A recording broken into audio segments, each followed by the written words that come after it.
அதே போல் முத்துச்சோளம்னு ஒரு தானியம் இருக்குது. அந்த தானியம் பூவில் தோணாது. இவங்க சயின்டிஸ்ட்லாம் சொல்கிறான் பூவில் தான் தானியம் தோணும் அப்படின்னு சொல்கிறான். பூ வரும், அப்புறம் அதுலேருந்து தான் வரும், எல்லாம் வரும் அப்படின்லாம் அந்த படித்தவங்கலாம் சொல்கிறாங்க.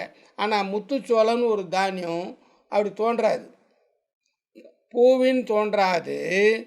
அது அது அது கீழே பயிர் அடியில் தோன்றுகிறது. முத்துச்சோளம் என்கிற தானியம் பூவில் தோன்றாது. அதில் நீங்கள் இதுதான் நிர்ணயம் சொன்னால் நிர்ணயத்தை மாற்றுறது கடவுள் அப்படிங்கிறதான் இதில் சொல்லக்கூடிய ரகசியம். அதே போல்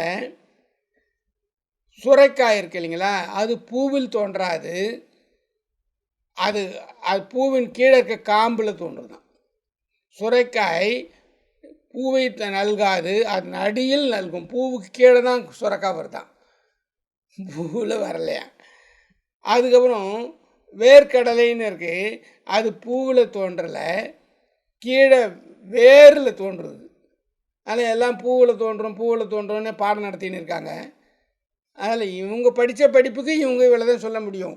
ஆனால் இறைவனுடைய கருணை எப்படி வேணாலும் மாற்றும் அப்படிங்கிற, எதனை எப்படி மாற்றினும் மாற்றுவான், எதனை எப்படி ஆக்கினும் ஆக்குவான், அவனால் ஆகாதது ஒன்றும் இல்லை என்று கருதி இருத்தலே அறிவுடைமை ஆகும். இதுதான் சாமி 14 பாயிண்ட்டை சொல்லுவார்.